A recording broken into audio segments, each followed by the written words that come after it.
A Cláudia, que vai falar para a gente hoje, é a Cláudia Krieger. Ela é licenciada em Educação Cristã pelo Seminário Bíblico Palavra da Vida, bacharel em Teologia com ênfase em Educação Cristã pela UPV, educadora cristã, professora de Hebraico Bíblico e exegese do Antigo Testamento, bacharel em Teologia Reformada pela ST Mackenzie, mestre em exegese e exposição do Antigo Testamento, com especialização em aconselhamento bíblico do Seminário Bíblico Palavra da Vida, especialista em preparação e revisão de texto pela Unesp e tradutora de títulos na área teológica de aconselhamento bíblico. Ela é graduanda de Letras Inglês e Português na Unicesumar e pós-graduada em Ensino de Língua Portuguesa e Literatura Brasileira pela Unicesumar. E a Cláudia tem desenvolvido um trabalho com mulheres fantástico, que depois ela vai falar um pouquinho para a gente também desse ministério, desse braço que ela está desenvolvendo. Cláudia, Deus te abençoe, seja muito bem-vinda, com você. Obrigada, gente. Estou muito feliz de estar aqui com vocês essa noite. Eu sei que esses tempos de reflexão na palavra são valiosíssimos, porque nós temos todas uma vida corrida, com bastante desafios. A gente, como mulher crente, sempre está procurando conhecer um pouquinho mais do que Deus pensa, para poder ter uma vida cristã consistente com a vontade dEle.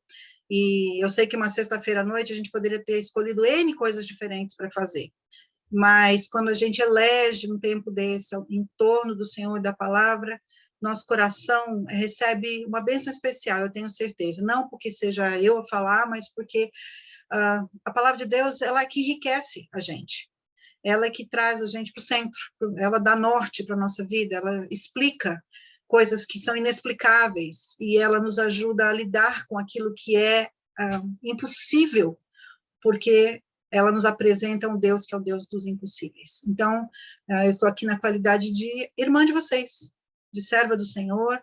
Eu sou cristã já há alguns anos, já tenho alguns anos de estrada, eu devo fazer em 2 semanas 57 anos, ou seja, já estou quase batendo na trave da terceira idade, né? Sou casada já há 33 anos, meu marido é músico cristão, ministro de música, é o Dica, tenho 2 filhas, a Lara, de 25 anos, que é solteira, mora com a gente ainda, e é veterinária, uma menina de Deus, e tenho a Lilian, que é casada com o Renato, e já me deu 3 netinhos, ou seja, eu estou, assim, na sobremesa da vida, né?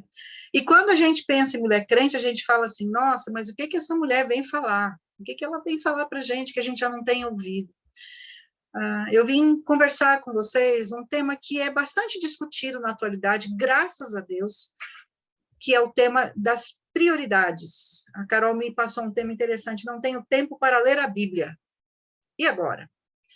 E quando ela me passou isso, eu falei, gente, mas o que mais a gente pode falar sobre prioridades? Sendo que há N cursos, N livros no nosso meio cristão, traduzidos para o português, cursos que são trazidos por entidades muito relevantes, como o Haggai, como o Fiel, em administração de tempo e gerenciamento de vida cristã. O que mais pode ser falado sobre isso?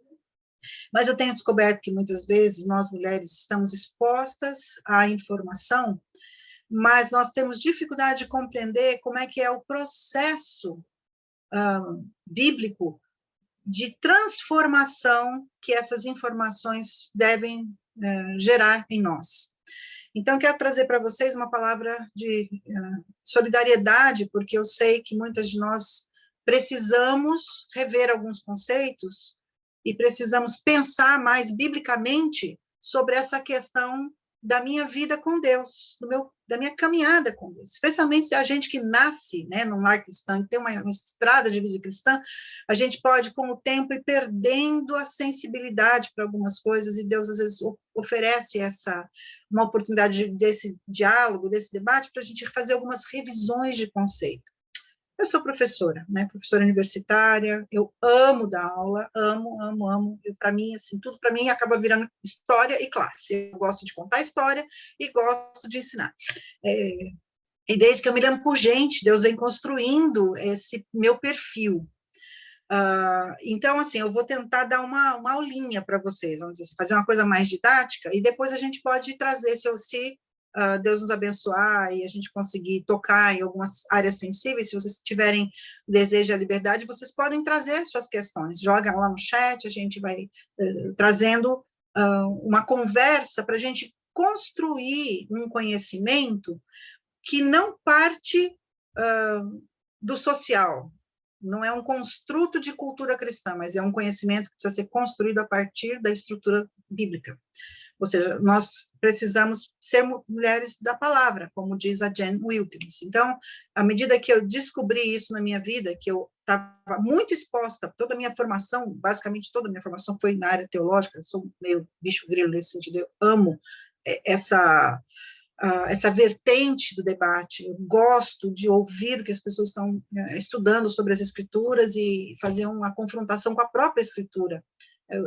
A minha área de pesquisa é a área da feminilidade, a gente está começando alguns projetos nessa área, e eu tenho descoberto que muito do que é vendido como cristão ou ensinado como cristianismo, ser mulher da palavra, às vezes não é exatamente o cristianismo proposto pela Bíblia, ou seja, não é um cristianismo bíblico, é um cristianismo de ritual, de tradição, a gente vai falar um pouquinho sobre isso. Então, eu queria conversar com vocês sobre isso, o que é que faz a gente se interessar numa sexta-feira à noite em entender o que é ser um pouquinho mais de mulher da palavra, tá? A primeira coisa que eu quero propor para vocês, eu vou tentar jogar rapidamente alguns slides, esse material vai ficar depositado num drive para vocês vão ter como recorrer a esse material para usar nos seus estudos pessoais, e eu espero que isso edifique a sua vida e possa ser compartilhado com outras mulheres para que motive o debate, motive a conversa, e a gente tenha entendimento das coisas de Deus com mais clareza, como é digno de uma mulher que tem o Espírito Santo do Senhor, uma mente esclarecida, tá? Nós precisamos parar com esse preconceito ridículo de que mulher vive a vida espiritual como se tivesse tudo baixado da nuvem, não processa, não passa pelo entendimento, a gente vai vivendo de maneira aleatória, né? Lê lá um versículo, faz qualquer coisa com ele. Não, a gente tem que ter uma estrutura de pensamento, uma matriz de pensamento teológica tão forjada nas escrituras que toda a nossa vida e todas as nossas conversas, os nossos relacionamentos e tudo mais vai passar pelas escrituras. O problema é que se eu não leio a Bíblia, como é que eu vou ter isso? E se eu não leio de maneira inteligente, como a gente vai ver lá na frente? Então, quero ter uma liberdade de compartilhar com vocês. Eu espero que o Senhor complete no coração e na mente de vocês aquilo que é necessário, que faça os confrontos e os ajustes, e os projetos de mudança de vida sejam mensuráveis, que sejam desafiadores, para que nós saímos daqui hoje mais mulheres da palavra do que entramos, mais afinadas com esse projeto maravilhoso de ser alguém que realmente reproduz a vontade de Deus nessa área, tá bom? Então, eu vou compartilhar com vocês o que Deus me orientou nesse período, e a primeira coisa que eu quero compartilhar com vocês, que é a razão da gente se tornar mulher da palavra, é porque nós vivemos uma constante batalha espiritual, ou seja, o primeiro elemento que deve mexer com a gente é porque é o elemento de realidade que a palavra de Deus traz para a gente não vive no mundo ilusório, a Bíblia não cria para a gente um conto de fadas. Esse negócio de falar, vou converter e vai tudo ficar lindo, resolvido na minha vida, é a primeira mentira que a gente precisa corrigir, esse evangelismo furado de dizer que a pessoa vai encontrar Jesus e a vida dela vai virar alguma coisa excepcional, não é verdade. A Bíblia nos diz que à medida que a gente entra no reino de Deus, a gente já sofre o primeiro impacto, porque nós saímos do reino das trevas para o reino do Filho do seu amor. Então, nós já deixamos um universo que tinha uma maneira de ser, uma maneira de pensar, e o diabo não faz isso, ele não entrega a gente de bandeja para Deus, existe uma resistência espiritual. Esse mundo em que nós vivemos está mergulhado nessa resistência espiritual, é o mundo que pensa de maneira contrária a Deus, a gente chama isso de aion, o ambiente, os tempos, são tempos maus, Paulo fala isso de maneira constante no livro de Efésios. Então, a gente precisa entender que para poder sobreviver nesse mundo mal, nós sabemos instrumentaliza, como é que ele nos torna capazes. É muito importante, se fosse você, eu grifava, diz o seguinte, pois embora vivamos como homens, seres humanos, tá? Não lutamos segundo padrões humanos. As armas com que lutamos não são humanas. Ao contrário, são poderosas em Deus para destruir fortalezas, destruirmos argumentos e toda pretensão que se levanta contra o conhecimento de Deus e levamos cativo todo pensamento para torná-lo obediente a Cristo. Ou seja, Paulo estabelece aqui o campo de batalha de toda mulher, a mente. Batalha espiritual, irmãs, não é ver demônio tomando de conta de jeito no culto, fazendo escândalo. Isso é um aspecto da batalha espiritual, isso é o mais baixo. A batalha espiritual de toda mulher, ela se dá aqui, ó. É a batalha pela nossa lealdade, pela nossa cabeça, por aquilo que alimenta o meu mundo interior e que me move nas minhas decisões, que me move nas minhas vontades, que me move nas minhas motivações, nas minhas iniciativas. Então, gente, o nosso mundo interior é o mundo que precisa ser conquistado, precisa ser trabalhado e levado de maneira consistente para Deus. Como é que eu faço isso? Me conscientizando que a minha mente pertence ao Senhor, eu tenho a mente de Cristo. Paulo fala isso em 2 Coríntios 2. E eu preciso ter essa noção de que a minha cabeça precisa ser povoada, ela precisa ser populada, ela precisa ser encharcada da palavra de Deus. Por quê? Porque nós somos o que as nossas crenças são. Eu, como mulher crente, eu vou viver de acordo com a minha crença.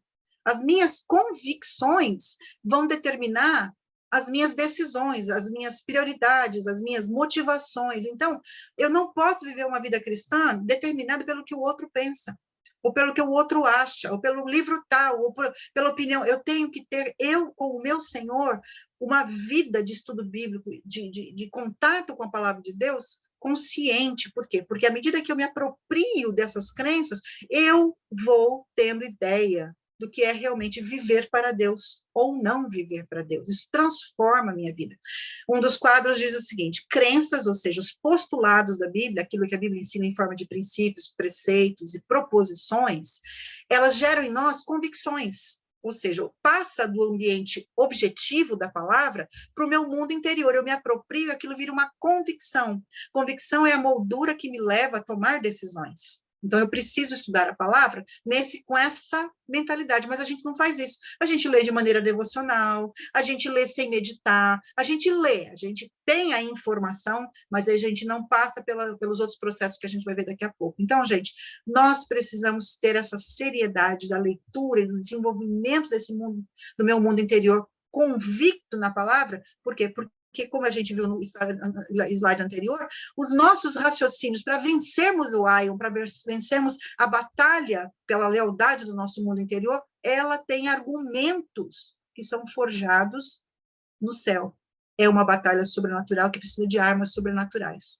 Essa arma sobrenatural é a palavra de Deus. Está lá no final da armadura de Deus. A gente tem. E é interessante porque, se você estudar Efésios 6, é um estudo maravilhoso.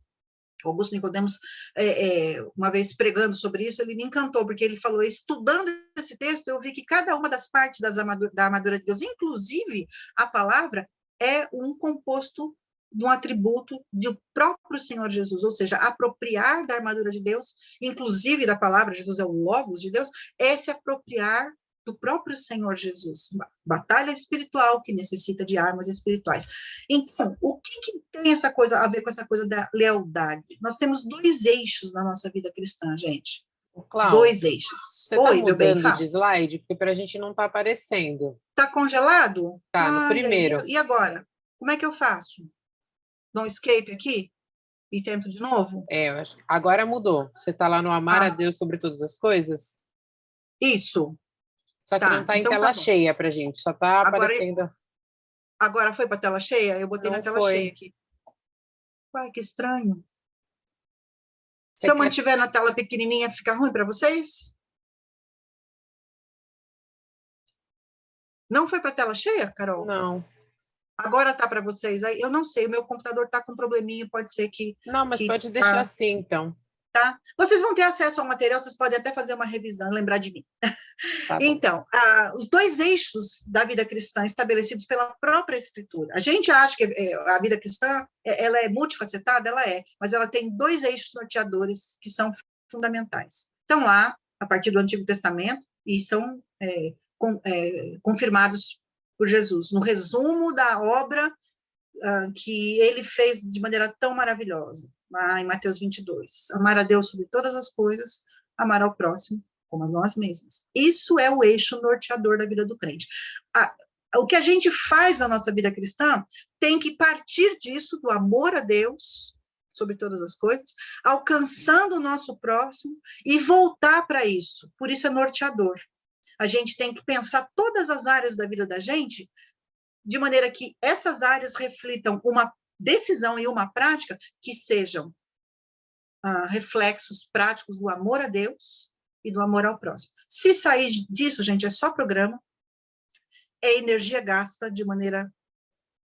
E não vai sobreviver no dia do tribunal, porque não vai ser um trabalho construído sobre pedra preciosa, sim sobre feno. Então, como é que eu entendo isso? Eu entendo que eu sou pessoa que vive para Deus. Eu sou pessoa que precisa viver a vida para Deus do jeito de Deus. Agora, se a gente for pensar de acordo com Paulo, isso não é uma coisa natural. Romanos, refletindo o livro de Salmos e refletindo também alguns profetas do Antigo Testamento, como Joel, diz o seguinte: não há quem busque a Deus. Então, quando eu recebo a pergunta da Carol, por que é que eu não estou lendo a Bíblia? Uma das coisas que eu preciso considerar, tanto para mim como para pessoas que me procuram falando, eu não tenho tempo para ler a Bíblia, já ouviu isso? Eu queria tanto ter uma vida devocional consistente, mas eu nunca tenho tempo, a minha vida é complicada. A primeira coisa que você tem que perguntar para si e para o outro, será que realmente existe um relacionamento com Deus? E aí o Sproul faz uma análise maravilhosa nesse livro que eu recomendo fortemente, Como Viver e Agradar a Deus. A característica de não buscar a Deus é uma característica de incredulidade. O incrédulo nunca busca a Deus, ou seja, não existe uma intencionalidade do incrédulo para com Deus. Pelo contrário, como Adão lá, depois de ter pecado, o incrédulo foge de Deus. Está sempre se escondendo. Por quê? Porque, ainda que a consciência dele não seja ativada pelo Espírito Santo, ele tem noção que existe uma dívida, que ele está numa situação precária diante de alguma divindade. A consciência dele, segundo Romanos, o acusa. Então, nós precisamos entender que o fato da gente não ter fome e sede das Escrituras é um indício que precisa ser revisto à luz desse critério. Eu já tenho um compromisso com Jesus, eu já sou habitada pelo Espírito Santo, eu já confessei os meus pecados, já passei pela cruz, vale a pena dar uma olhada. Essa semana eu ouvi de um pastor dando uma aula, dizendo o seguinte, que ele estava dando aula num seminário e fez uma enquete entre os alunos, querendo saber quem tinha aceitado Jesus quando era pequenininho. E ele foi perguntando das idades, né? 10 a 12 anos, 6 a 9, não sei o quê. Aí ele foi subindo, né? 18, 19, 20. E teve uma mulher que chegou nos 45 anos, ele falou, agora eu já não vou chamar mulher de velho, mas ela não se manifestou, né? Ela não levantava a mão. Aí ele falou, mas me diz uma coisa, quando foi, então, que você teve um encontro real com Jesus Cristo? Ela falou, eu não tive, porque eu acho que eu não preciso. A minha mãe já era crente. Numa sala de seminário, gente, estudando teologia. A mulher tinha uma noção de soteriologia, das bases de crença da salvação, completamente contaminadas e erradas. Então, gente, atenção. Agora, a coisa maravilhosa é a promessa. Jesus veio para buscar e salvar o perdido. Então, se nós já encontramos com ele, é porque ele vem em nossa busca. Nós é que somos as fugitivas, mas ele veio e nos encontrou. Então, a primeira pergunta que eu faço para você, essa sua falta de fome da palavra pode representar uma questão de novo nascimento? Agora, por outro lado, essa sede no meu coração, como é que ela pode ser respondida? Como é que ela pode ser compreendida? O toque do Senhor na sua vida. Toda vez que vem alguma coisa de espiritual, de memória afetiva de Deus, olha o que o Salmo 27 explica para a gente que é. A Bíblia é maravilhosa. Ela não deixa a gente no si, ela sempre faz uma afirmação categórica sobre a nossa relação com Deus. O salmista diz o seguinte, meu coração ouviu a tua voz dizer, venha, entre na minha presença. E o meu coração respondeu, Senhor, eu irei. Esse salmo é maravilhoso, Salmo 27. Veja, existe é quase que um encontro de amor. Deus toca no coração da gente e fala, me busca. E a reação do salmista é, eu vou te buscar. Veja, como a corça anseia pelas correntes da... É uma busca ansiosa pelas correntes de água. Sim, a minha alma anseia por ti, ó Deus. Eu tenho sede de ti. Sede do Deus vivo. Quando poderei estar na presença dele? É um amor que é declarado e derramado Não é aquela coisa contida, ritualista, seca. Não, eu vou fazer a minha hora silenciosa, meu tempo devocional, seja lá o nome que você dê para isso, porque eu tenho que fazer, na base da obrigação. Existe um chamado de Deus, é um encontro, isso é maravilhoso. Então, o Sproul, no mesmo livro, diz o seguinte: buscar a Deus é um empreendimento cristão, ou seja, só crente tem vontade de buscar Deus, porque Deus o chama. Buscar a Deus é uma busca de vida inteira, ou seja, um projeto de vida. A gente nunca vai se formar nessa escola, a gente vai estar sempre tendo alguma coisa que Deus vai estar chamando para contar para a gente das Escrituras. E é o que Jonathan Edwards chamou de atividade principal da vida cristã, ou seja, quando você diz, eu não tenho tempo para ler a palavra de Deus, eu estou com um problema de prioridade, porque buscar a Deus é a nossa prioridade, é a atividade principal da nossa vida. Nós precisamos de Deus para tudo. Para tudo. Carol, só uma coisa, apareceu... Ah, não, desapareceu o mute aqui. Então, o que eu queria compartilhar com vocês é exatamente isso. Nós precisamos alinhar a nossa vida ao projeto de Deus para que a gente possa desempenhar essa vida segundo a vontade de Deus. A vontade de Deus está expressa nas Escrituras. Se a gente não abre as Escrituras, a gente não conhece a mentalidade de Deus. Então, a gente precisa seguir o que Jesus disse. O que é que Deus diz sobre a busca? É prioritária em primeiro lugar. O quê? O reino de Deus e a sua justiça.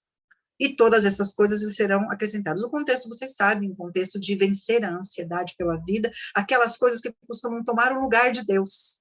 A fome, a sede, a necessidade de vestuário, ou seja, questões de sobrevivência em que a gente considera ser legítimo para poder ir atrás delas, deixar o reino de Deus. A gente começa a inverter, até por coisas legítimas a gente troca o Senhor. E Jesus diz, para com isso, volte às bases. Se você olhar para mim e priorizar as minhas prioridades, o reino de Deus, a minha a implantação, né, dessa vida maravilhosa que Deus tem para compartilhar com esse mundo perdido, as outras coisas que estão te desvirtuando, que estão ocupando a sua mente, seu coração, elas vão ser trabalhadas por Deus. Deus é provedor daqueles que o buscam. Isso é maravilhoso. Então, a gente precisa pensar que a prioridade da mulher, gente, é buscar o reino. Isso não é num nível ideológico.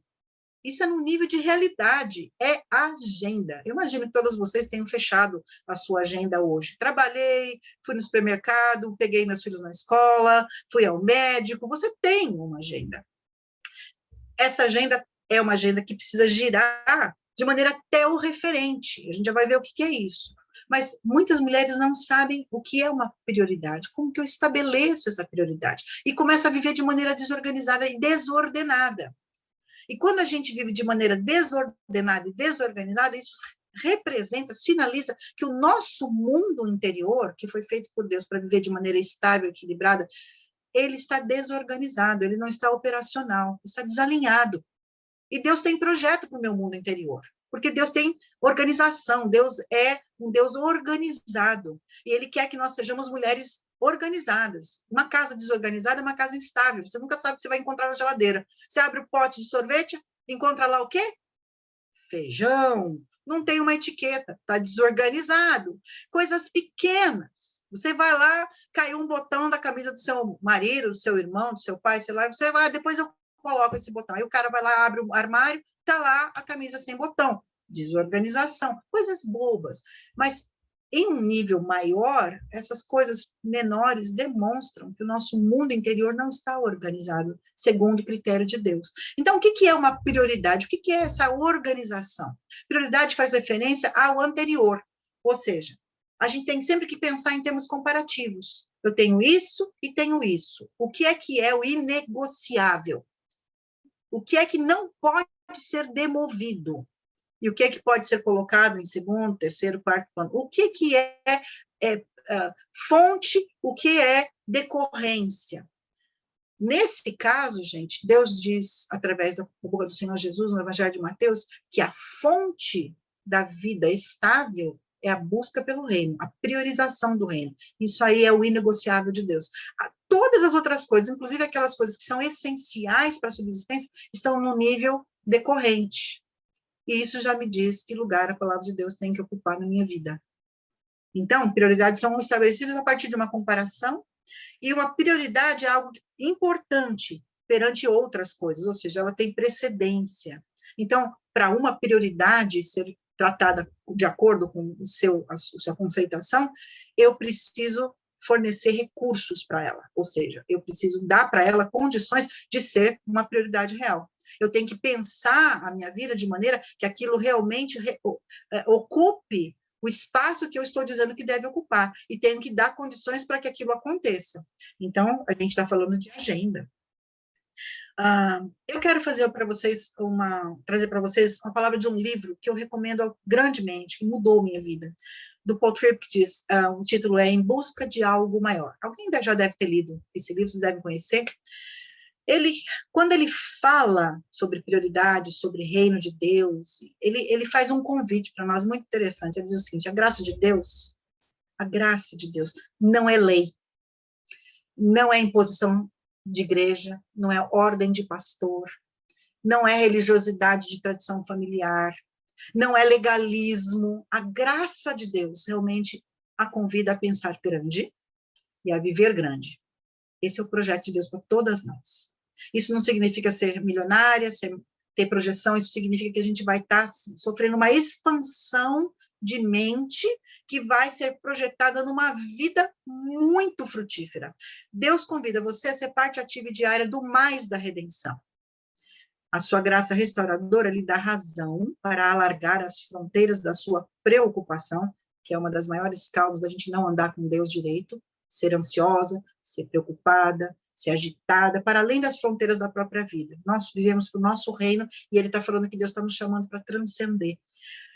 Ele o chama para fora do seu pequeno reino para dar os seus talentos, dons, recursos e tempo para as ocupações gloriosas do seu grande reino celestial. Ou seja, você, mulher de Deus, que tirou essa sexta-feira à noite para conversar comigo, eu quero dizer para você que o seu lugar no reino é muito maior do que aquele que você tem vivido hoje. E toda mulher que experimenta essa movimentação da graça na vida da gente e aceita o desafio do Senhor de colocar ele e o seu reino em primeiro lugar, experimenta essa exuberância, que é a palavra que eu descobri, ou que eu elegi para ser a descrição da mulher virtuosa, da mulher que vive com Deus de maneira, assim, excepcional, vamos dizer, que deveria ser a vida normal, na verdade. Nós temos coisas grandes para realizar na mão do nosso Deus. E a gente precisa entender isso. Então, qual é essa visão, gente? A visão de Deus para nós é uma escolha de transcendência. O que é essa transcendência? É a superação de limites, de sonhos, de plano, de propósito, de fronteiras. Nós vivemos com uma vida cristã muito de caixinha. Desenvolveu-se uma maneira de pensar o cristianismo ridícula, reducionista, especialmente para nós mulheres. Para onde a gente se vira em alguns ambientes, a gente dá de cara com uma parede. Não pode isso, não pode aquilo, não faça isso, não sei o quê. É uma vida de nãos. E Deus está falando, gente, isso não é a palavra de Deus, não é isso que eu digo para você. Eu quero você maior, quero você expandida, na sua melhor performance. Então, gente, Deus tem para nós uma santa autonomia. Essa autonomia sagrada é a liberdade de ser quem Deus quer que a gente seja. Isso é libertador. Como é que a gente desenvolve essa autonomia? Lidando com essa transcendência de maneira inteligente. Como é que eu transcendo, Cláudia? Como é que é essa coisa de sair dessa minha caixinha de vida cristã que parece uma caixa daquela de laboratório da experiência do Pavlov, né? Bota lá os ratinhos e eles ficam lá, estímulo e reação, mas é uma coisa de circuito fechado, fatalista, não tem graça, não tem gozo, não tem alegria, não tem sonho, não tem nada, aquela coisa estanque. Eu vou dizer para vocês, eu já vivi assim muitos anos da minha vida, extremamente frustrada, porque eu estava bloqueada pelos nãos, até que Deus abriu a minha mente com uma série de eventos, inclusive uma depressão profunda que quase me levou ao suicídio, sendo mulher crente, e Deus me pegou lá no fundo do poço, me colocou ao lado de uma mulher maravilhosa que me ensinou esses princípios, eu estou aqui para compartilhar. E a base dessa transcendência era o reconhecimento do que Deus tem para mim na palavra dele. São celebrações que a gente vai tendo diante de Deus, quando a gente vai recebendo dele subsídio e alimento de maneira constante, ao ponto da gente se tornar como Maria, irmã de Lázaro. Lembram dela? Chega no meio de uma reunião cheia de homens, lugar restrito para as mulheres, solta a cabeleira, quebra um perfume caríssimo que provavelmente ela estava guardando para o casamento dela. Pegou o que ela tinha de mais precioso, derramou na cabeça de Jesus, se prostrou aos pés dele, enxugou os pés dele com lágrimas, enxugando com seus cabelos. A mulher judia nunca soltava o cabelo em público. E ela foi corajosa, foi transcendente, porque ela já tinha estado aos pés de Jesus lá atrás, ouvindo a voz de Deus. Então, nós precisamos experimentar esse prazer de ouvir a voz de Deus, para que nos momentos da nossa vida, essa transcendência se produza de maneira consistente, não sejam espasmos espirituais. Quais são as coisas que comprometem, minhas irmãs? O pastor Luiz Saião foi muito feliz, ele elencou 10 das 10, eu escolhi algumas só. Quero falar rapidamente, pode ser o seu problema. Eu tenho alguns desses que eu preciso revisar teologicamente, porque essas são as amarras espirituais que nós herdamos, que nós muitas vezes não processamos de maneira inteligente, vivemos desse jeito e achamos que estamos sendo crente. E não estamos. Então, um dos perigos espirituais seríssimos é não viver com discernimento desses perigos. É não viver de maneira analítica. Que cristianismo é esse que eu estou encarnando? Por que meu testemunho não é efetivo? Por que eu não tenho fome de Deus como salmista? Alguns deles. Primeiro, já falei bastante, é o legalismo. O que é ser legalista, minha irmã?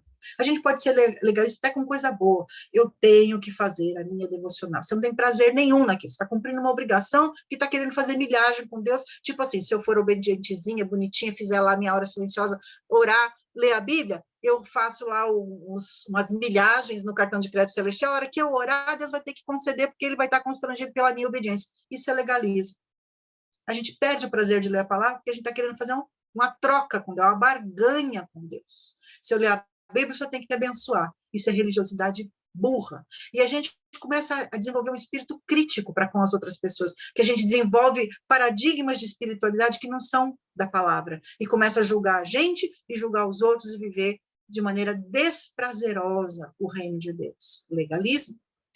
O outro problema que a gente não gasta tempo com a escritura e não prioriza é porque a gente tem uma visão mística do evangelho. É sobrenaturalismo demais. Tudo tem que ter milagre, tudo tem que ter fogo de artifício, tem que descer fogo do céu em todo culto. A partir do momento em que a gente não consegue mais sentir essa espiritualidade mágica, né, de ouvir a voz de Deus o dia inteiro, essas coisas que a gente escuta nessas programações de internet, eu tenho horror desse tipo de coisa. Isso é misticismo do pior tipo. A gente critica as religiões de matriz africana por causa do seu sobrenaturalismo negativo, mas nós, como crente, muitas vezes agimos da mesma maneira com Deus. Se não tiver milagre, se não tiver loucura, se não tiver... não é crente, não estou sentindo. Isso aí empareda a nossa vida espiritual, porque Deus nem sempre fala lá no terremoto. Lembra de Elias? Teve terremoto, teve pedra caindo, teve tempestade, teve isso, tudo movimento. Era Hollywood lá acionada no deserto de Horebe. Mas ele só foi ouvir a voz de Deus quando um vento suave. A palavra hebraica para espírito, ruar, significa vento. Então, quando o vento do Espírito vem tocar suavemente os nossos corações, a gente não precisa de misticismo, porque a gente está bem amparado. E é sobrenatural, mas não é escandaloso. Outra coisa que atrapalha a gente é uma mente mundana, uma mente secularizada. O que é ser secularizado? É você vai na igreja, estuda a Bíblia, não sei o quê, mas os pensamentos de Deus não são os pensamentos que organizam a sua vida no dia a dia. As suas decisões, a sua maneira de olhar para a Escritura é muito legal para o domingo, mas de segunda a sábado eu vou fazer as coisas do meu jeito. Então, eu trato os meus negócios de maneira como se Deus não existisse, eu trato os meus relacionamentos como se Deus não tivesse a vontade dele revelada para isso. Eu simplesmente isolo o conhecimento das coisas de Deus e construo um paradigma muito semelhante ao do mundo. Isso mata a nossa vida espiritual, mata o nosso testemunho, e as pessoas olham para a gente, trabalham com a gente 10, 20, 30 anos, muitas vezes convivem no mesmo prédio, e nunca tiveram ideia de que a gente é crente, porque a gente tem uma atitude secularizada. A gente age exatamente. Esse era o problema das Efésias. Paulo fala para elas, não vivam mais como gentios, na vaidade dos seus pensamentos. Isso é secularização. O outro lado é o ritualismo. É o tradicionalismo frio e sem discernimento. A pessoa que vai para a igreja, que faz as coisas espirituais, simplesmente porque foi assim que ela aprendeu. Eu tenho que estar domingo na igreja. Eu não quero ir, mas eu tenho que estar. Então, a tradição, gente, é a fé viva dos que já morreram. Há muitas tradições maravilhosas. A Bíblia aponta tradições, ensinos riquíssimos que produzem vida em nós, mas o tradicionalismo não é. Ele é morto. Ele enrijece. São coisas que a gente faz porque sempre fez, elas não têm mais vida em si mesmo, não transmite vitalidade. Às vezes você está com dificuldade de gastar tempo com a escritura, porque ler a Bíblia para você é mais um ritual. Não tem palavra de vida ali, só tem palavra. Precisamos resgatar isso. O escatologismo. Senhor, mas escatologismo não é uma doutrina bíblia? O escatologismo é uma maneira de olhar para a vida só pensando lá no fim. Você vive como se não tivesse amanhã real. Você vive só pensando, Jesus vai voltar, então não vou mais estudar, Jesus vai voltar, então não preciso mais evangelizar. Você joga toda a sua vida lá para frente e esquece que Deus deu uma vida para a gente viver aqui e agora. Que você precisa desempenhar as disciplinas cristãs e a vida cristã no hoje. Jesus vai voltar, sim, mas ele mesmo não marcou data para a gente não ficar contabilizando. Tem propósito esse mistério de Deus. Mas tem gente que fica o tempo todo, bom, Jesus vai voltar hoje, então nem vou lavar a roupa, que vai que ele volta, eu vou. Quem que vai estender a roupa que ficou na máquina? É uma ignorância, mas tem muita gente que vive assim. Não tem projeto de vida, porque fica esperando Jesus voltar amanhã, depois de amanhã. Só que assim, a pessoa precisa comer, a pessoa precisa viver e tudo mais. Ela desenvolve um estilo de vida bastante chupim, ela depende da espiritualidade dos outros, depende do salário dos outros. Isso acontecia com os Tessalonicenses. Aí Paulo vai lá e dá uma catracada muito legal. Ele fala assim, se você que está aí vivendo na expectativa de Jesus voltar, você precisa tomar vergonha na sua cara, porque quem não quer trabalhar e vai ficar aí de casa em casa aproveitando da generosidade, também não coma. A Bíblia é tão direta com as coisas. E a última coisa é o liberalismo teológico. Nós, muitas vezes, desconfiada para as escrituras. Você lê a Bíblia, você não acredita. Não é possível. Eu estou lendo a Bíblia com vários grupos, tem algumas das meninas que leem comigo, que estão conosco agora à noite. A gente está lendo a Bíblia toda junto, fazendo uma leitura comentada. E é muito interessante as questões que são levantadas, porque especialmente quando a gente observa algumas coisas que Deus diz ali que são completamente fora do nosso contexto, a nossa tendência é falar, ai, mas será que é isso mesmo? Como é que isso pode funcionar numa sociedade? Mas essa leitura inteligente, ela é contextualizada. E o liberalismo, ele aproveita essa nossa tendência de olhar para as coisas que a gente não conhece com desconfiança e fala assim, racionalmente isso aí não se justifica. Então, você vai ler a Bíblia, mas não é bem assim do jeito que está. Descrê do revestimento sobrenatural das Escrituras, que faz toda a diferença na nossa vida.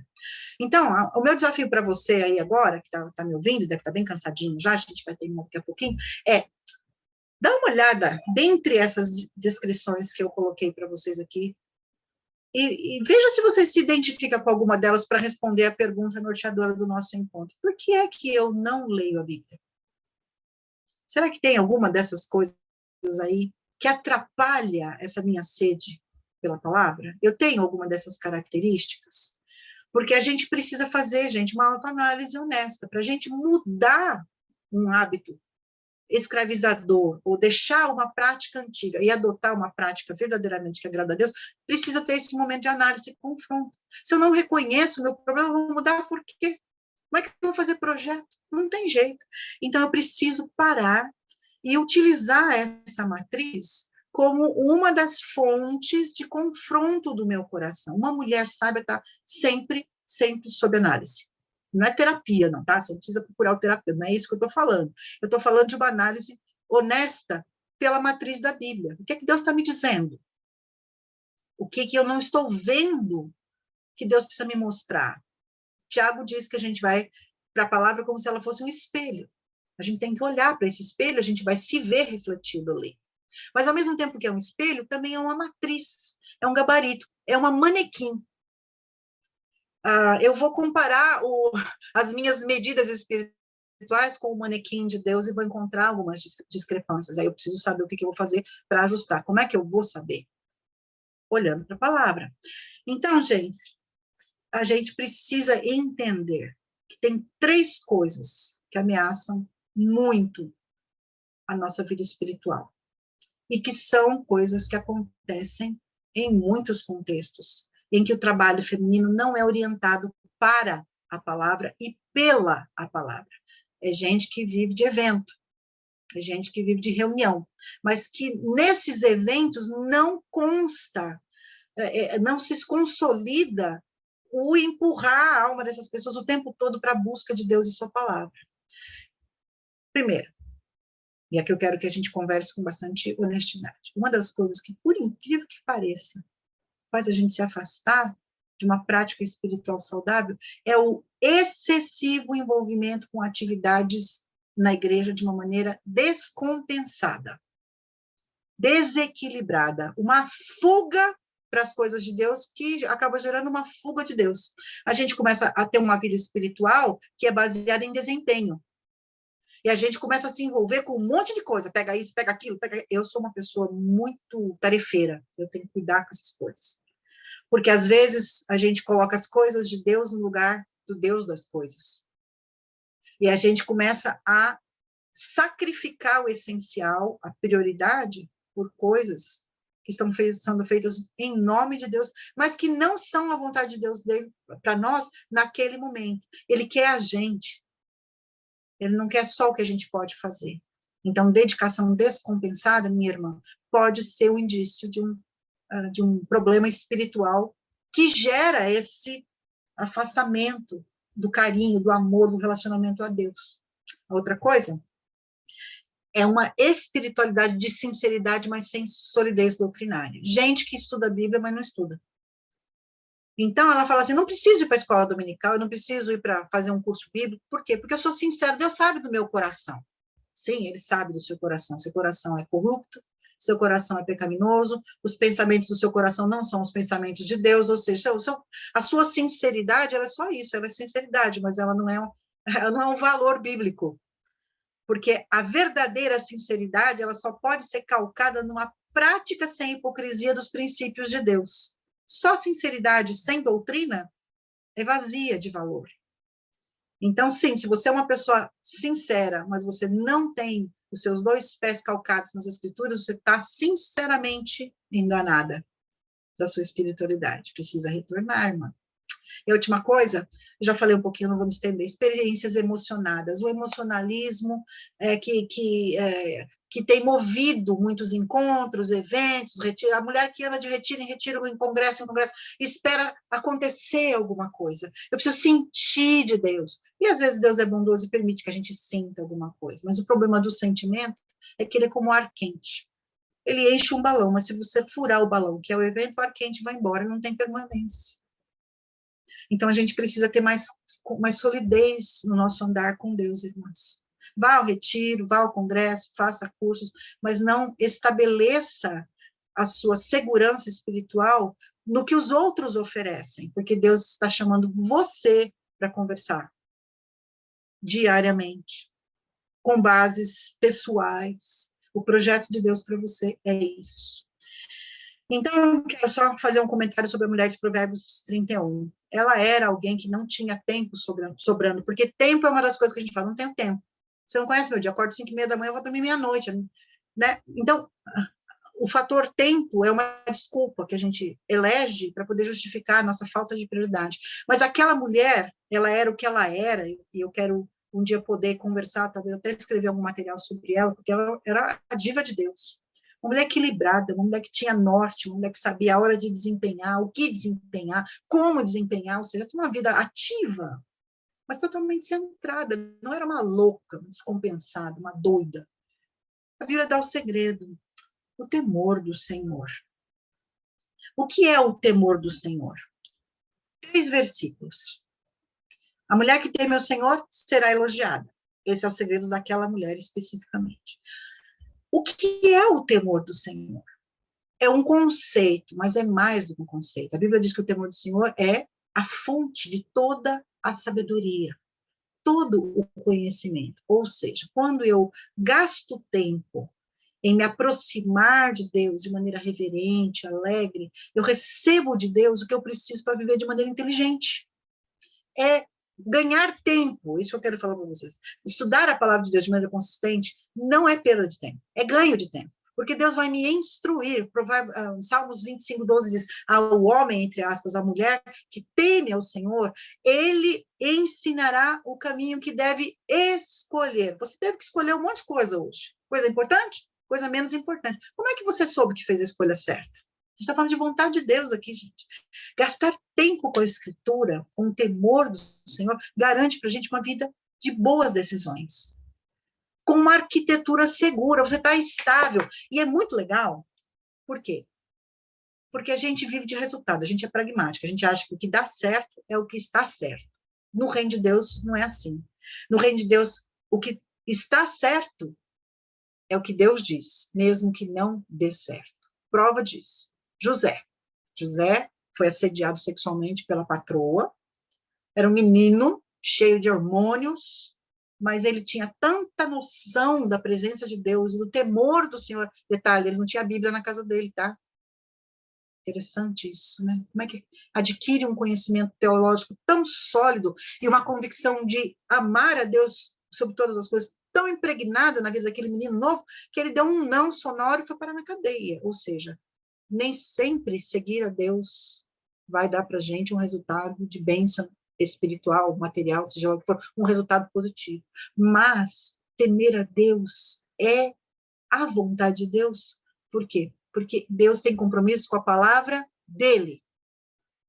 Deus diz que protege os seus servos. Deus diz que acampa o anjo do Senhor ao redor daqueles que o temem e os livra. Ou seja, o temor do Senhor é a referência da mulher crente. O que é esse temor do Senhor? E aí fecha o ciclo acadêmico, didático de Deus. Salmo 19, que é um salmo que fala da revelação exterior, da revelação especial de Deus. A natureza revela Deus sem palavras. A palavra de Deus revela Deus com palavras. E uma dos sinônimos para a palavra de Deus é, no versículo 9, o temor do Senhor. Então, o temor do Senhor é concreto, é Bíblia.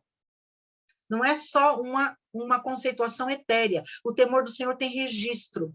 O temor do Senhor tem documento. Deus tem compromisso com esse documento. E esse documento diz que é puro, ou seja, ele não tem contaminação secular, profana. Ele é a expressão de Deus, porque Deus é puro. E ele dura para sempre, ou seja, ele é estável. A gente tem que se apegar à palavra de Deus como prioridade, porque eles vão dar para a gente 2 coisas que nós não temos como mulheres, naturalmente. Nós não somos puras de coração e nós não somos estáveis. Quando a gente se apega à Escritura, até quando acontecem coisas que nos ameaçam, que agravam a nossa vida, o fato da gente estar com isso permeando a nossa mente, enchendo o nosso coração, a gente consegue estabilidade para enfrentar os desafios que o próprio Senhor traz a gente. Porque a justa viverá pela fé. Fé no quê? Fé na palavra. Então, o temor do Senhor, gente, na Bíblia é sinônimo de Bíblia. E a lógica de Jesus complementa isso. Você quer ser mulher frutífera? Você quer ser uma mulher abundante, uma mulher exuberante, uma mulher que anda realmente nos passos do Senhor e reproduz a vida do reino? Jesus disse, vocês têm que permanecer em mim. Ele é o Logos de Deus. Então, gente, existe uma lógica interna na Escritura que não pode ser desrespeitada por nenhum motivo. Nós, como mulheres de Deus, precisamos priorizar a vida de Deus nesse sentido. Por quê? Porque a gente só vai sobreviver no dia mau e enfrentar a batalha espiritual sendo cheio do Espírito. Ser cheio do Espírito não é ter experiência de qualquer tipo de projeção, sei lá, o que a gente escuta por aí, fazer milagre, falar em línguas, tudo isso está dentro de um contexto mais específico, mas ser cheia do Espírito para o apóstolo Paulo é a capacidade que Deus nos dá de sermos submissas ao nosso marido, que está tudo naquele contexto. Sermos uma mãe equilibrada na criação dos nossos filhos, sermos boas patroas, sermos empregadas ou funcionárias de qualidade que honra a Deus, reflete no meu dia a dia. Agora, Efésios é uma carta que fala do enchimento do Espírito do ponto de vista eclesiológico, no contexto de igreja. Colossenses é a carta gêmea, que traz para a gente a necessidade da gente habitar em Cristo, a gente estar unido com Cristo. Então, a maneira da gente se unir com Cristo e ser cheia do Espírito é habitando ricamente a palavra de Cristo em nós. Ou seja, não tem escapatória, mulher. Você tem que se apegar à Escritura. Tem que ser prioridade, porque se você quiser viver uma vida cristã responsável, ser cheia do Espírito e viver de maneira condizente com esse enchimento, deixar-se encher, deixe-se encher pela palavra de Deus. Indo para o finalmente, eu vou pular um pouquinho aqui. Como que a gente faz isso? Projeto. Não adianta a gente encher a cabeça de teoria. Tem que ter projeto, porque senão a gente não cresce. Buscar intimidade com Deus na palavra tem que ser intencional, ou seja, não é espasmódico, não é de evento, é agenda. Intencional quer dizer, eu me preparo para que isso aconteça. Eu crio ambiente adequado para poder gastar tempo nisso. É uma prioridade que é valorizada. Então, eu dou para mim todos os recursos possíveis dentro das minhas condições para que isso aconteça da melhor maneira possível. Isso é ser intencional. Integral é uma dedicação de mente, onde eu não divido os meus pensamentos com mais nada. Que sejam 15 minutos, mas são 15 minutos focados. Eu estou ali para aquilo. Eu não estou... Já começou a ler a Bíblia e, de repente, entrou a agenda do dia, um telefone que toca. Gente, isola e concentra. Tem que ser inteligente, ou seja, você tem que pensar como você vai fazer isso. Não é a Bíblia sair lendo de qualquer jeito. Tem que ter alguma orientação, algum desafio objetivo. Eu quero aprender na palavra de Deus sobre isso. E eu saio atrás. Então, é inteligente, é programado, é pesquisado e é insistente, perseverante. Não é um dia, dois, parei. Um dia, dois, parei. Manquitola. Tem que ser crescente, perseverante, porque nós precisamos da palavra de Deus para a nossa vida em todos os aspectos, todos os dias, até o último dos nossos suspiros. Então, são os 4 Is do estudo bíblico diligente da mulher da palavra. Como é que isso funciona na prática? Funciona de maneira integral. A lavagem da nossa vida pela palavra, ela começa do interior, do nosso mundo cerebral, da nossa mente. O cérebro é o lugar onde a gente processa as nossas informações, ou seja, tem um aspecto cognitivo forte. Eu estudo, eu recebo informação, eu compreendo o que eu estou lendo. Não adianta só ler. Tem que ler e saber interpretar. Então, se você tem dificuldade de interpretar textos, você me procura que eu quero te ensinar. Eu tenho projeto para isso. Mas não adianta só ler. É uma leitura pensada. Isso passa por uma dimensão espiritual à medida que o Espírito Santo faz aquela palavra formar a minha cabeça. Eu tiro os meus pensamentos antigos, o meu antigo modo de pensar e te substituo pelos de Deus. Esse é o processo de transformação bíblica validado por Paulo em Efésios. Essa formação espiritual, ela faz aquela palavra que antes era só uma informação, se tornar formativa, ou seja, ela vai fazer parte do meu DNA. Ela vai ser a matriz do meu pensamento. Antes eu era uma pessoa que mentia. Eu estou falando a verdade. Eu era mentirosa. Eu vivia de mentira era o recurso que a gente tinha para resolver uma série de coisas, como combustível, ou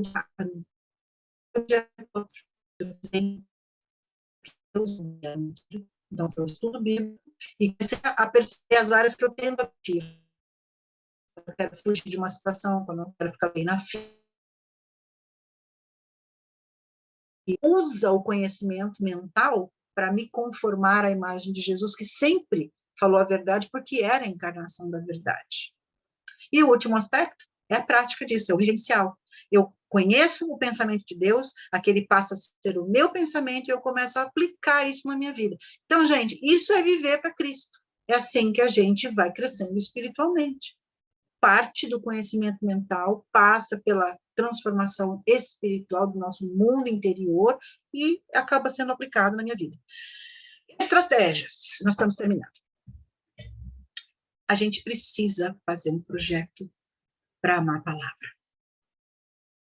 A gente precisa, como a gente se prepara para o nosso casamento, para uma festa de um filho, até para um funeral, a gente tem que planejar.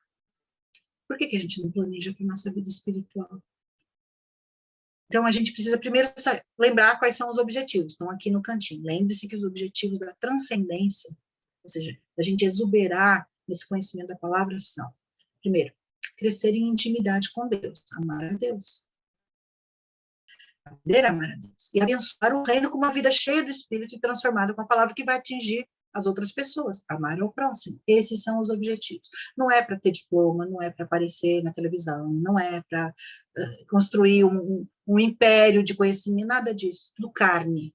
Esses são os objetivos de Deus para você e para mim. É o que Ele quer quando Ele me chama, me busca. Ele quer isso. E a gente tem que ser prática, porque só na espiritualidade de mente a gente não muda. Então, olha lá, algumas estratégias. Primeira coisa, falamos de prioridade. Então, eleja o tempo com a palavra como sua prioridade máxima. Intransferível, inegociável. Você vai, com Deus, decidir como você vai fazer isso. Qual é a hora? Mas você precisa determinar. A Bíblia diz que há debaixo do céu tempo para todo propósito. Ou seja, tempo não é desculpa para Deus. A gente precisa olhar para a nossa vida e eleger essa prioridade como inegociável e fazer tudo para proteger. Cláudia, tem que ser 1 hora, 2 horas? Não. Você vai ver o tempo que Deus demora para falar contigo. Você vai ver como é que é a sua maneira de abordar a palavra. O que tem que ter é constância. Então, pouquinho tempo por dia, 2, 3 versículos, uma perícope, né? É melhor do que todos os dias do que você deixar para ler a Bíblia inteira no final de semana. Você não vai aprender nada, porque não é assim que Deus trabalha. Então, pouco com consistência é melhor do que muito sem qualidade. Depois, nós não estamos pegando um livro qualquer. A Bíblia é um livro totalmente diferente, porque a gente lê ele junto com o autor. Ele está com a gente ali. Então, nós, crentes, perdemos a noção do maravilhoso e do sagrado, minhas irmãs. A gente tem tanto a Bíblia à disposição, a gente liga a televisão, tem culto, que isso se tornou parte, quase que uma coisa comum para nós. Mas Deus não é comum. Deus é sobrenatural, é extraordinário, é o Todo-Poderoso. Leia Isaías 40 antes de você dormir, você vai ver com quem a gente está lidando. Jamais a gente possa perder esse sentido, esse temor pelo sagrado. Então, a gente precisa conversar com ele nesses termos. Ele vai falar, eu vou ouvir.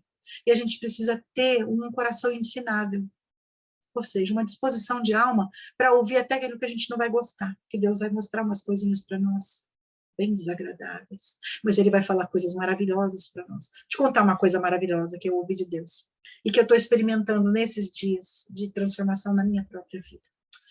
Eu morava em Goiânia até 2 anos atrás, ficamos 10 anos ministrando lá, e vimos para Atibaia, de uma maneira inesperada, mas viemos. E eu estava apavorada. Eu queria muito voltar para o estado de São Paulo, é minha terra, amo, amo. Eu beijo a Paulista. Se eu chego lá, eu adoro aquele asfalto, eu faço assim na frente do MASP. Gente, eu adoro ser paulista. Eu estava doida para voltar, mas você voltar para um lugar sem projeto é uma coisa muito ruim. E eu pedi a Deus uma orientação. Eu estava quebrada. E Deus falou na palavra. Não foi profeta, não foi sonho, não foi visão, não foi tijolo na janela, foi a palavra. Isaías 43. Eu vou fazer coisas novas. Aí eu, claro, como mulher, já comecei a instigar. Não, senhor, mas me conta pelo menos um pouquinho. Aí ele falou, fica quietinha. Eu vou fazer coisas novas. E Deus está fazendo coisas novas. Eu não passei um dia o ano passado sem trabalhar na palavra, que era um sonho antigo. E até hoje eu estou trabalhando na palavra. A prova que eu estou aqui, esse convite da Carol, é parte das coisas novas que o Senhor trouxe à minha vida. Mas é muito importante a gente estar aberta para ouvir o que Deus tem para falar, com um coração ensinável, abaixar as nossas resistências, e parar para ouvir o que ele tem a dizer. E se sujeitar ao que ele quer fazer. Isso é um coração ensinável. Outra coisa, agora de caráter prático. Escolha uma versão das Escrituras que converse com o seu coração. Gente, nós estamos lendo coisa de 1600. Tradução antiga, com português ruim, que já não fala mais com a gente, que já não tem mais conexão com a nossa linguagem. Há trabalhos modernos que são orientados por Deus, versões em português que são muito mais dentro do nosso entendimento e muito fiéis. Posso falar que é a minha área. Então, escolha uma versão para você estudar a Bíblia que fale com você, que você não tem que ficar cada duas palavras procurando no dicionário, gente. É importante isso. Eu sugeri um site chamado YouVersion, que é um site gratuito, uma plataforma que tem mais de 60 Bíblias só em português, fora em tantas outras línguas. Você pode fazer um estudo comparativo ali. Depois eu posso colocar para vocês, a Carol manda para vocês o site. Eu estudo a minha Bíblia por esse dispositivo, e as meninas também, que estão estudando comigo. Então, gente, leia e anote. Anote as suas percepções. Anote aquilo que te chama atenção no texto. Repetições. Coisas que Deus coloca de maneira repetida, porque Ele quer chamar atenção para aquele ponto. Quando a gente quer enfatizar alguma coisa, a gente não repete, sublinha. É a maneira de Deus sublinhar as coisas, é repetir. Repetir verbos, repetir substantivos, repetir atos, repetir histórias. Deus está chamando a nossa atenção para aquele ano. Leia de maneira intencional, com atenção, dedicação. Senhor, esse texto tem alguma coisa a ver comigo. O quê? Procure se identificar com aquele valor. Muitas pessoas desanimam de ler a Bíblia porque elas não se enxergam ali. Dica de professora de teologia. A Bíblia sempre está falando de duas coisas.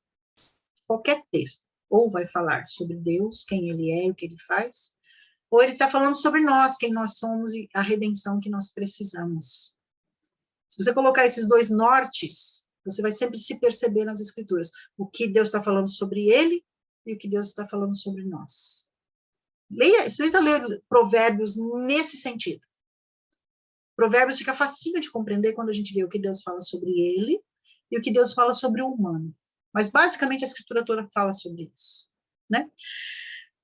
Outra coisa, considere a possibilidade de estudar, de fazer um curso. E aí eu falo, estude comigo. Né? Eu vou depois, a Carol pode colocar para vocês os meus projetos de estudo bíblico. Curso, livro, invista. Isso ajuda. São coisas que Deus deu para a gente como presentes, ferramentas.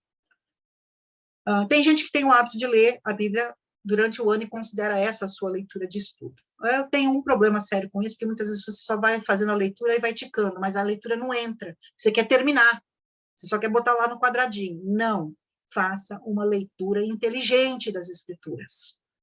Use um plano, mas pare para prestar atenção naqueles capítulos, como é que eles se relacionam entre si, como é que eles se relacionam com o todo do livro, como que eles se relacionam com o todo do testamento, como eles se relacionam com o todo das Escrituras, porque é assim que a gente aprende a ler Deus e a sua história, que é a nossa história também, nas Escrituras. Tem que estar conectado, isso não é só leitura, só ticou, pronto, tá.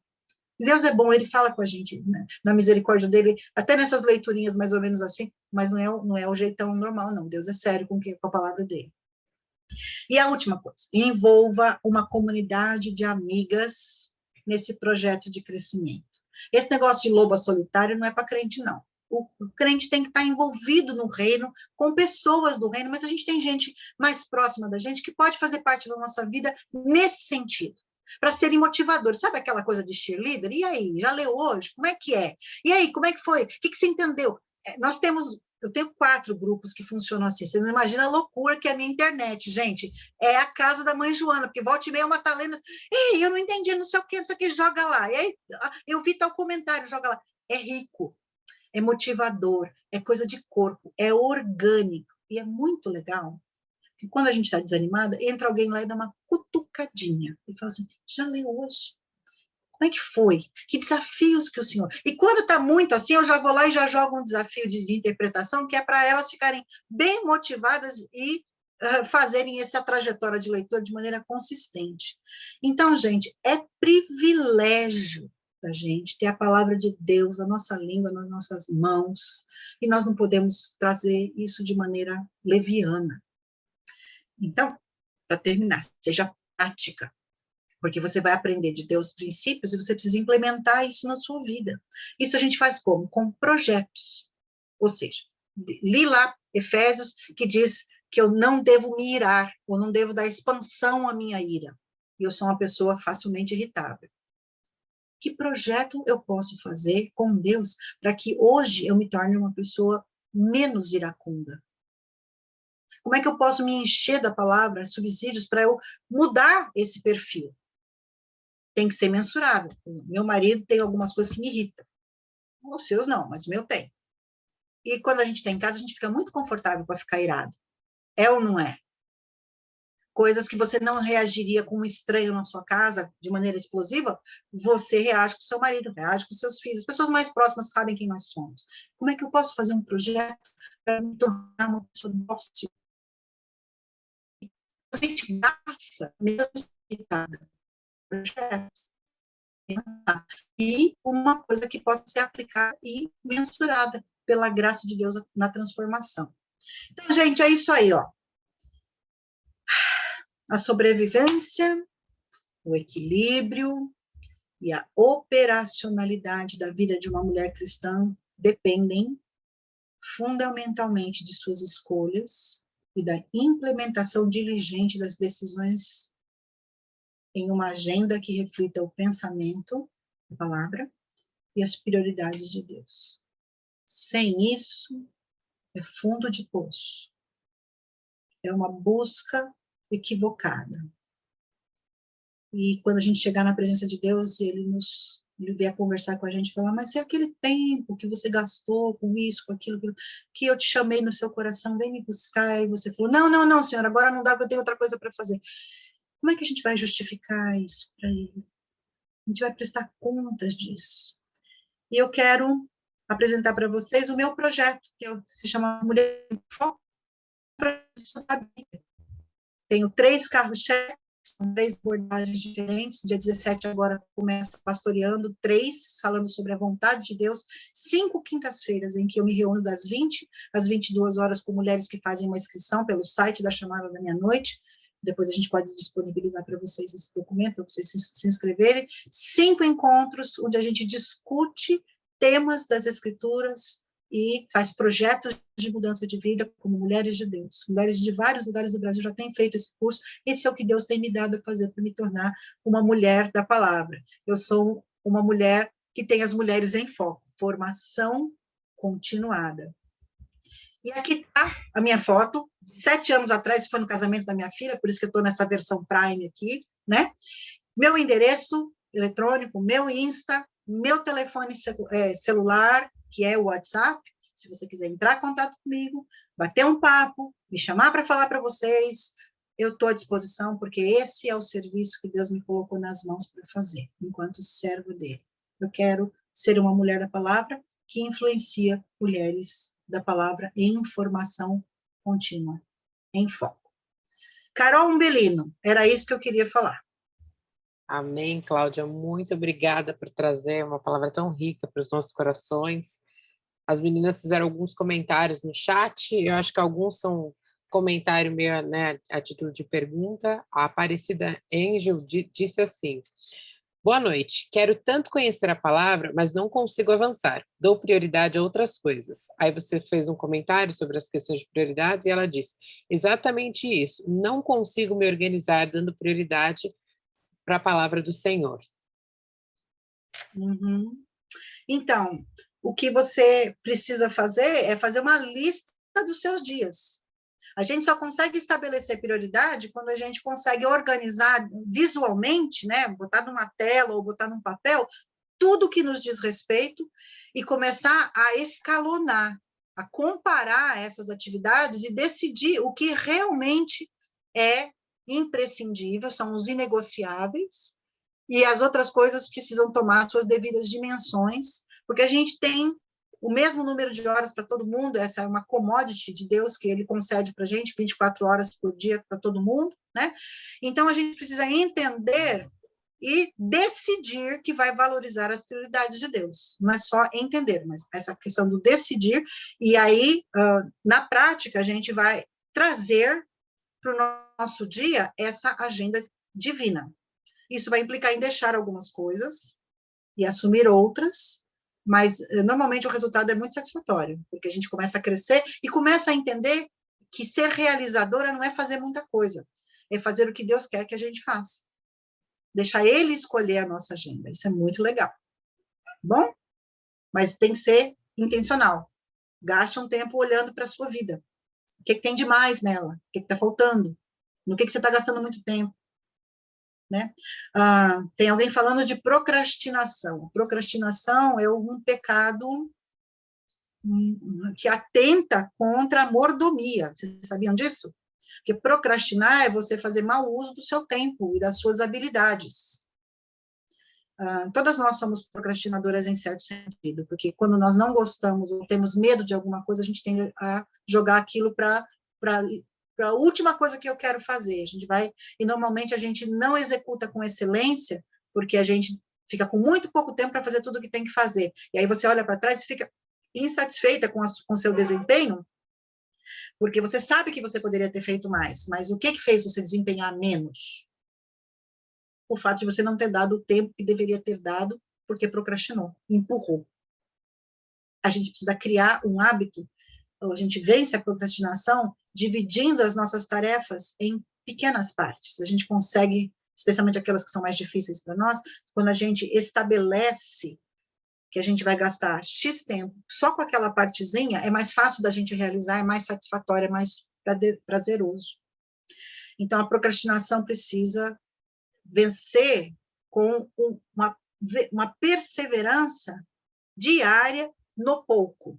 Elizabeth Elliot diz que quando ela perdeu o marido e que ela teve que enfrentar cuidado da filha pequena e tudo mais, ela descobriu que a maneira dela se manter saudável era fazendo um passo a mais.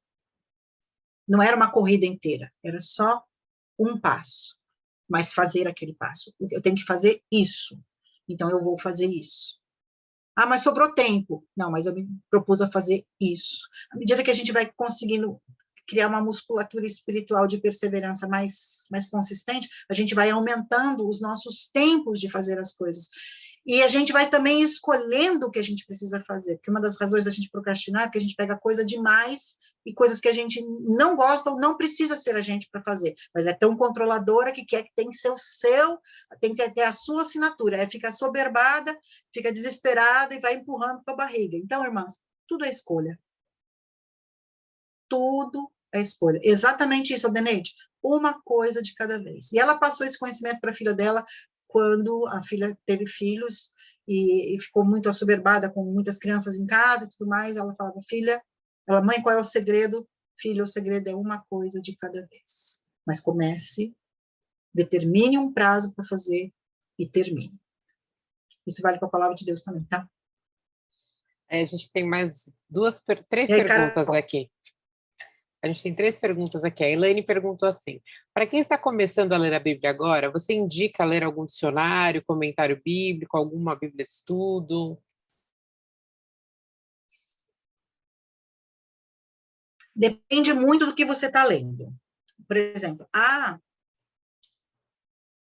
então, sempre é bom, para a gente poder ter um pouquinho mais de orientação na leitura, de compreensão, aproveitar o trabalho de gente que já estudou e que tem um fundamento teórico interessante para oferecer, perspectiva teológica.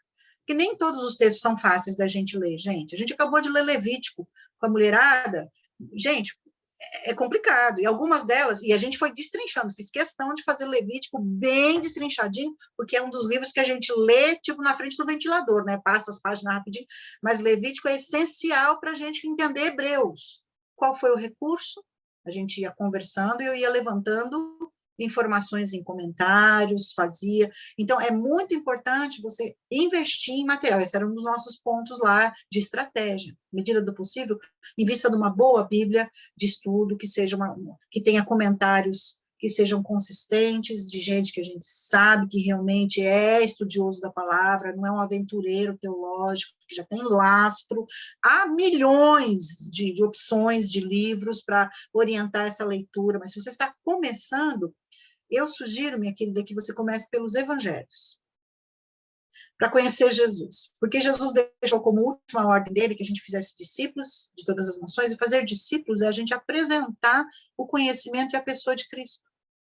Se a gente não conhece isso para nós, como que a gente vai apresentar para os outros? A gente só conhece Jesus através do que está revelado nos evangelhos. Então, comece a estudar os evangelhos. Por exemplo, comece pelo evangelho de Marcos, é o mais curto, eu falo que é o evangelho da pressa, né? Ele era o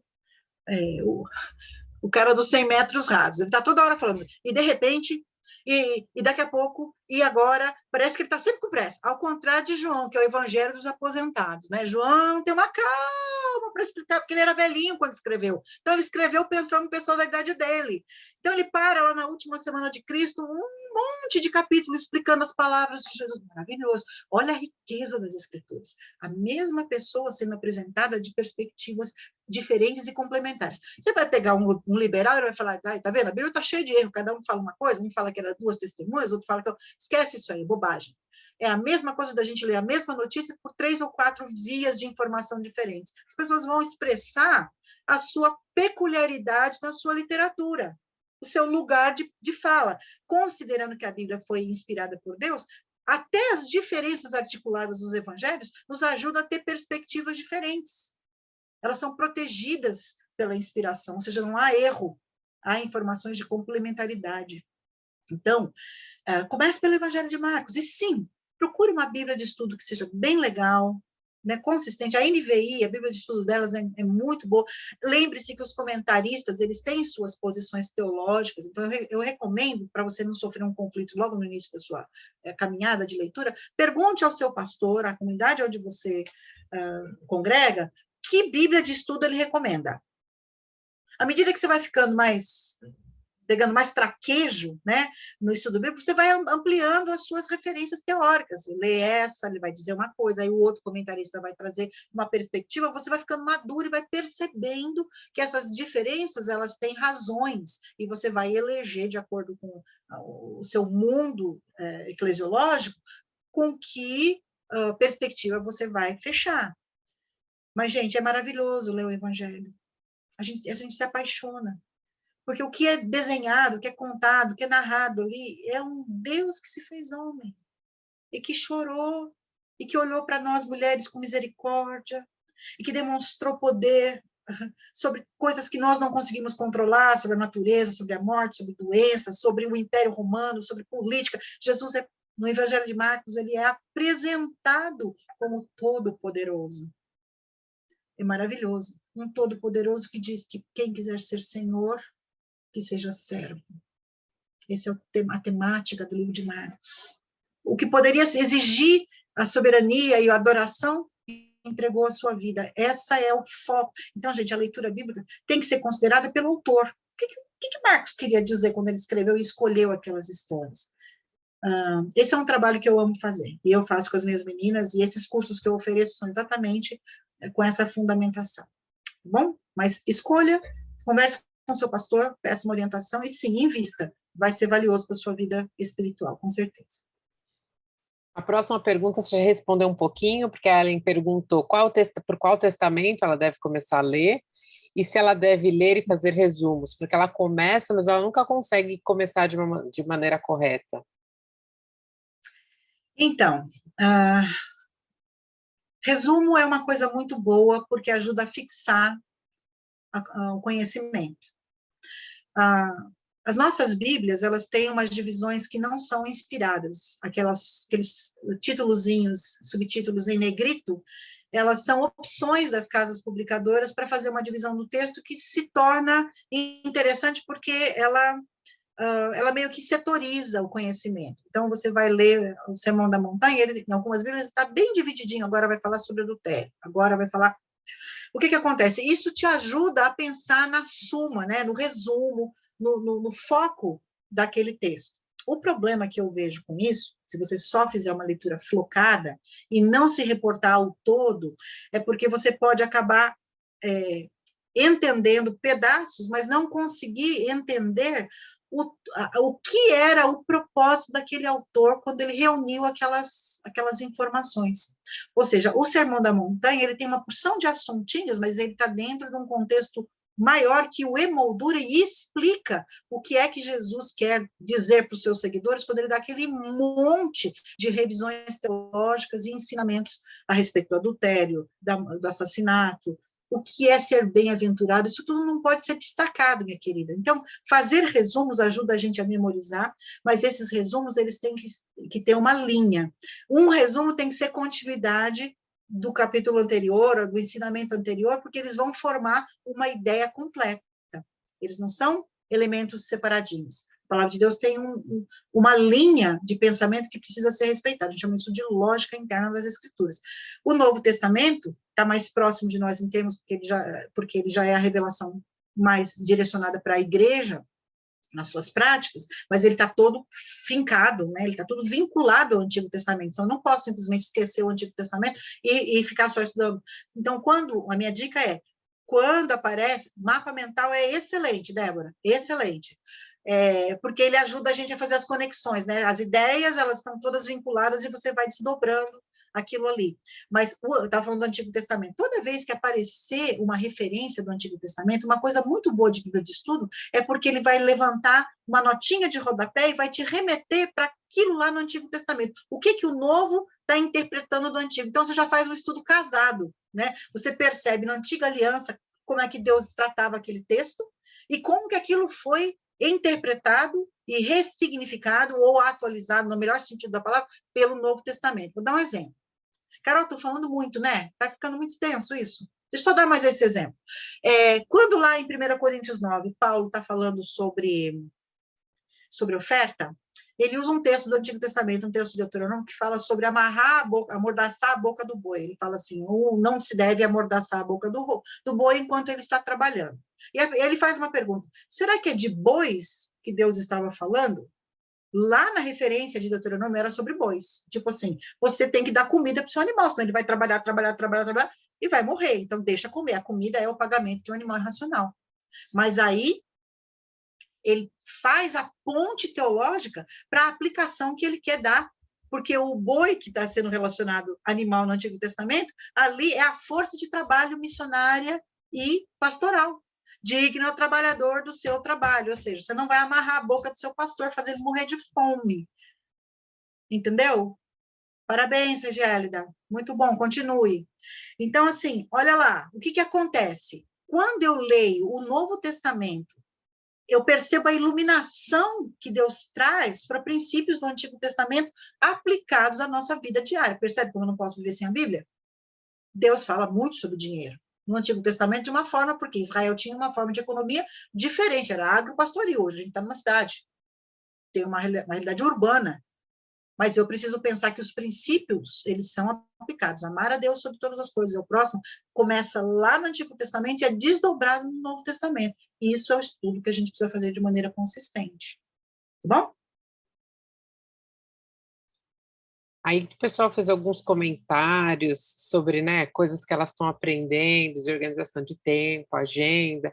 Como a gente está com o horário assim, bem apertadinho, eu ia só pedir para você repetir para a gente, que deu uma travadinha no final, na parte bem prática que você falou da sua apresentação, o que a gente precisa fazer, né, como mulheres da palavra, prática, para a gente ler a Bíblia todos os dias, que essa parte deu uma travadinha.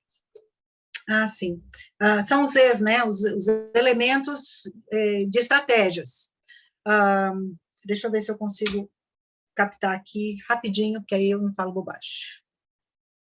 Eu estou com um computador aberto aqui, para não ter que projetar. Mas vocês vão ter isso, meninas, esse material vai estar disponível para vocês, tá?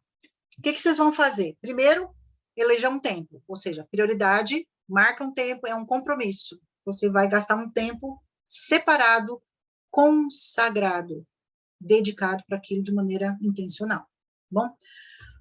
Você vai para a presença de Deus, não é só um estudo bíblico acadêmico, você está entrando na presença de Deus, conscientize-se que Ele está falando com você. Então, precisamos ter um coração ensinável nesse sentido. Deus, o que é que o Senhor quer falar comigo? Eu preciso entender. Às vezes, na primeira leitura não entende, mas na continuidade, nos outros dias, vai se desenhando o quadro do que Deus pretende tratar com você naquele texto. Então, Deus não falou comigo hoje, então não vou mais conversar com ele, não quero mais estudar a Bíblia, não entendi. Continuidade. Continuidade. A palavra é uma conversa. Às vezes, na primeira conversa, a gente não entende tudo, mas continue conversando, continue conversando. Depois, escolha uma versão das Escrituras que seja acessível, palatável. Tem tanta coisa boa hoje, gente, que vale a pena conhecer, porque você vai entender na sua referência, no seu idioma, atualizado. Isso não tem demérito, isso não tem perda de conteúdo. Tradutores excelentes trabalharam no século XX, século XXI, para atualizar, para tornar mais significativo. As palavras recebem novos revestimentos, há palavras que caem do nosso vocabulário. Não adianta ser erudito e não saber o que está falando, é bobagem, só falar difícil, não cresce. O pastor falou. O que ele falou? Não sei, mas falou bonito. A gente faz isso com a escritura, não é assim. Então, procura um texto e seja alinhado com sua competência linguística. Critério realista de aquisição, ou seja, faça um projeto, a gente já conversou sobre isso, né? Não é em 10 horas, nem 2 horas, nem 1 hora, faça o que é possível, mas faça bem feito. A questão do plano anual, você tem que fazer isso de maneira consistente, não é simplesmente ler, praticar, mas é ler de maneira pensada, né, intencional, e envolva uma comunidade de amigas, ou seja, faça uma leitura não só particular, convide amigas para fazerem esse projeto com você. Cada uma na sua casa, mas uma prestação de contas, um incentivo, uma motivação, um desafio, um compartilhar, isso vai tornando essa prática bem gostosa e vai validando esse exercício e, além de você se edificar, você ainda edifica outra vida. Teria outras coisas, mas acho que isso aqui basta para a gente, já são desafios suficientes. Cláudia, muito obrigada por esse tempo que você disponibilizou para nós, né? As meninas comentando bastante, acho que todas nós aprendemos muito. Tem gente perguntando como eu faço o curso dela, como é que funciona. A gente vai mandar as informações, meninos, por e-mail. Então, se vocês não cadastraram o e-mail, não receberam o e-mail, eu vou pôr o e-mail aqui no chat para vocês, tá? Para vocês mandarem para a gente. E a gente vai mandar todas as informações, mas é designdivino@ippinheiros.org.br, tá? E aí Deixa eu só vocês fazer uma recebem propaganda lá. Pode fazer. Rapidinho. Pensando em mulheres que treinam mulheres que estão atuando nessa área, né, e que têm desejo de investir no Ministério Feminino, nós estamos lançando um curso que chama Mulheres em Ministério. É uma pós-graduação, uma extensão do mestrado da instituição a que eu pertenço, a qual eu faço parte, que chama Foco Formação Continuada.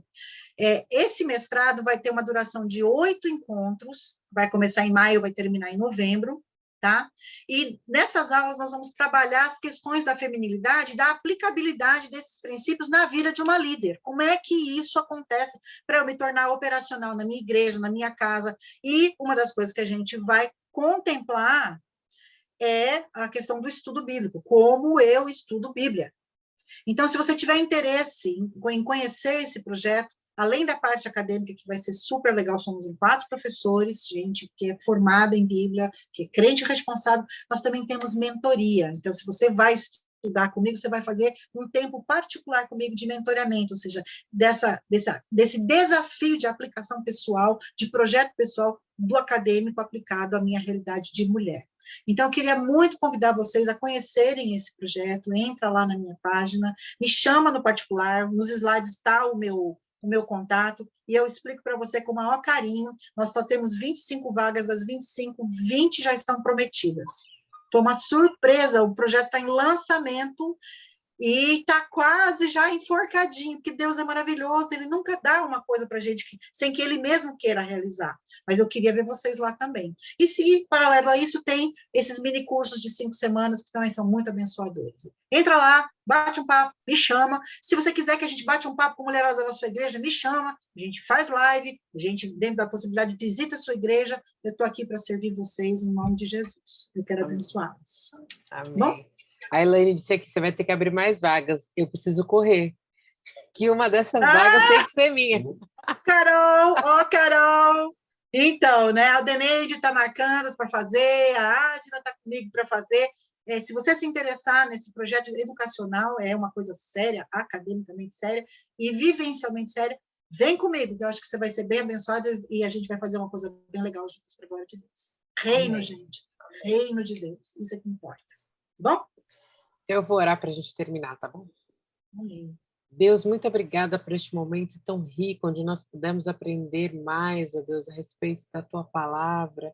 Que o Senhor enche os nossos corações por desejo de estar mais contigo, de estar em Sua presença, que o Senhor nos dê clareza para que nós tenhamos disciplina, que nós tenhamos franqueza a olhar para a nossa rotina, para ver quanto do Senhor está na nossa rotina, para que nós coloquemos o Senhor como prioridade na nossa vida, na nossa busca diária, que nós entendamos, ó Deus, que nós precisamos do Senhor, nos dá fome e sede do Senhor, de conhecer da sua palavra, e que o Senhor continue levantando mulheres como o Senhor tem levantado a Cláudia, ó Deus, para trabalhar com mulheres, ensinar a sua palavra para mulheres, para que nós possamos ver as mulheres do Brasil rendidas aos seus pés, ó Deus, mulheres amando o Senhor, servindo ao Senhor e buscando ao Senhor cada vez mais, e que através do trabalho que o Senhor tem realizado na vida das mulheres, os seus lares sejam alcançados, as famílias sejam transformadas, a igreja seja transformada, ó Deus, a começar em cada uma de nós, opera transformações profundas.